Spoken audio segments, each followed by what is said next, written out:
This PowerPoint is about Lewis structures part 2. We're going to be talking about formal charge, how to pick the best resonance structure, and exceptions to the octet rule.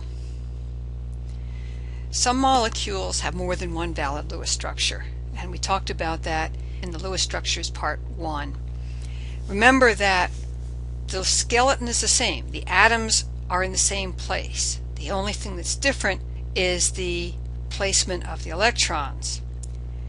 But not all resonance structures are necessarily created equally. So the question is, how do we choose the best one?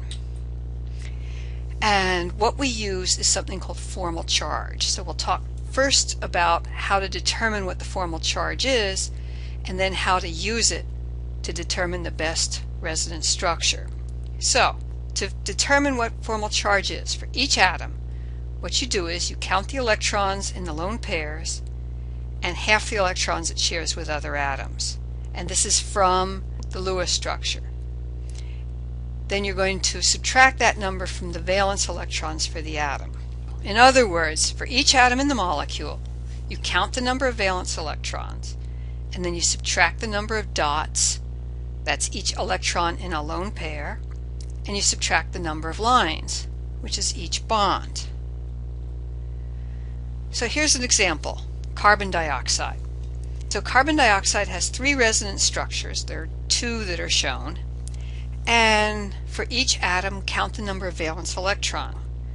For the carbon dioxide on the left, each oxygen has 6 valence electrons, minus 4 dots, minus 2 lines, giving us a formal charge of 0. The carbon in the center has 4 valence electrons, minus 2 dots, minus 4 lines, equals 0. So all 3 atoms in the carbon dioxide on the left have a formal charge of 0.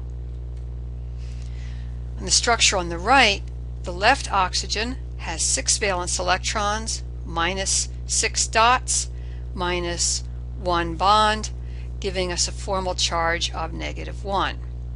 The carbon in the middle has a formal charge of 0, which is 4 valence electrons minus 0 dots minus 4 lines, or 0.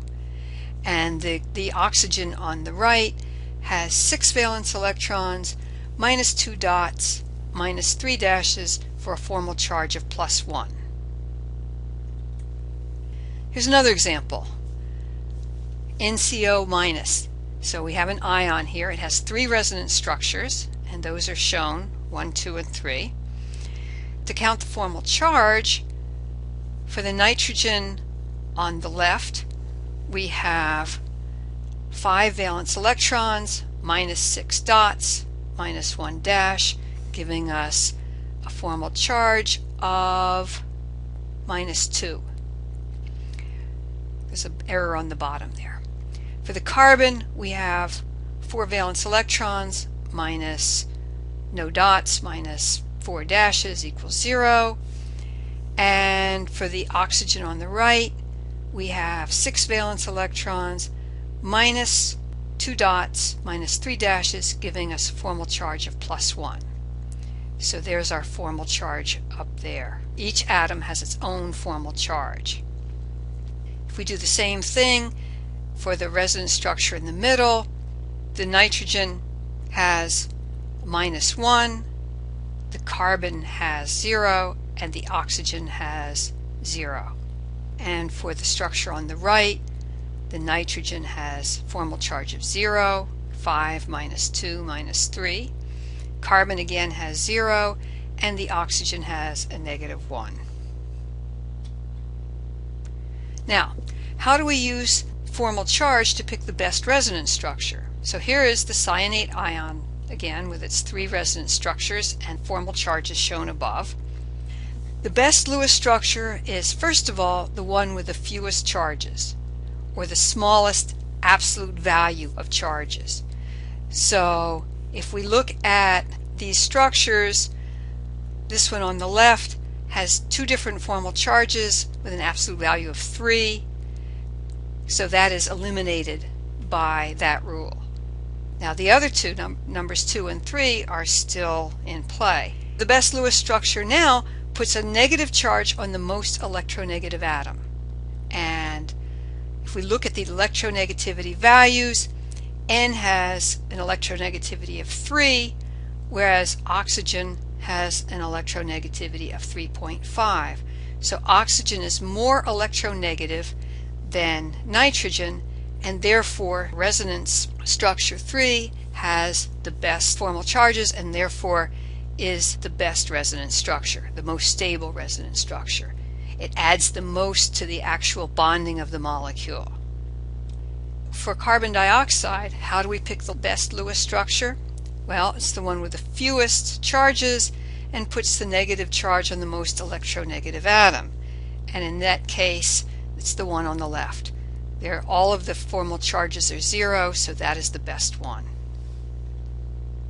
Now let's talk about exceptions to the octet rule.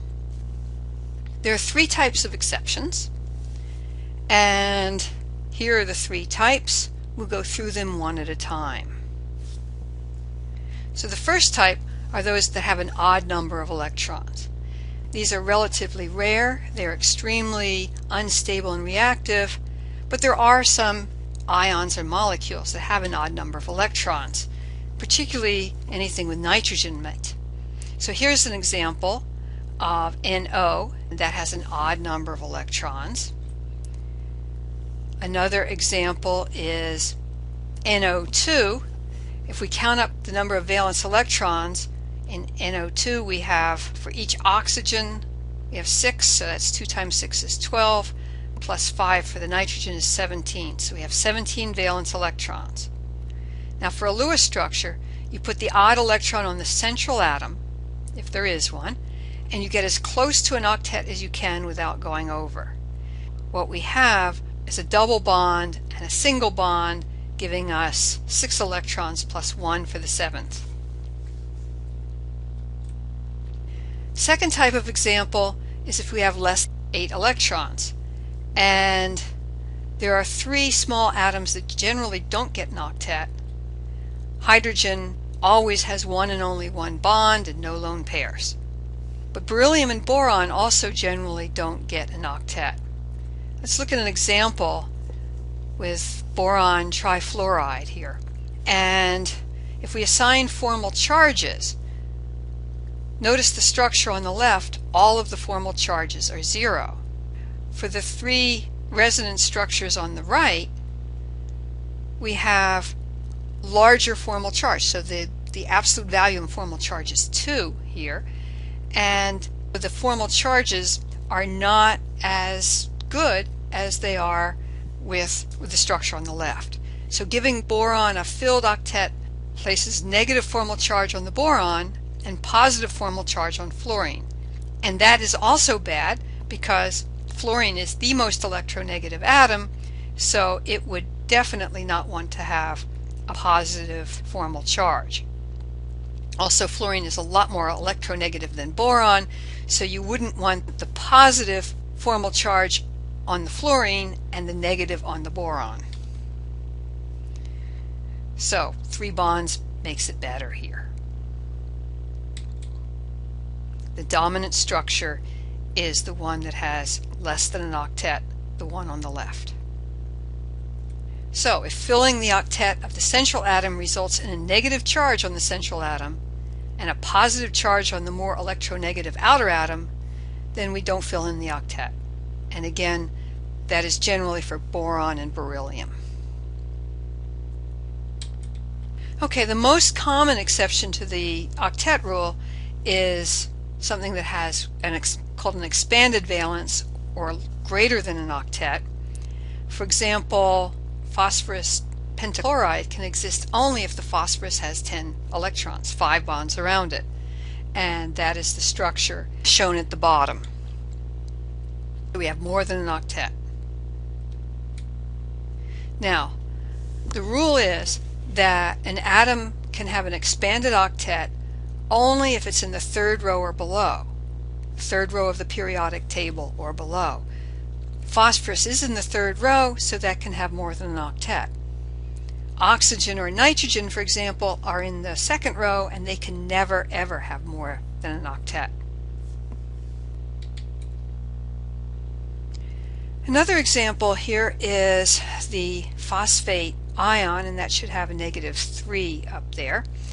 Even though we can draw a Lewis structure for the phosphate ion that has only 8 electrons, the better structure puts a double bond between the phosphorus and one of the oxygens. So that's the one on the right here. And it's better because formal charges are better. We only have 3 formal charges as opposed to 5 for the structure on the left. So for the structure on the right, that is the one that is more stable, even though it has more than an octet.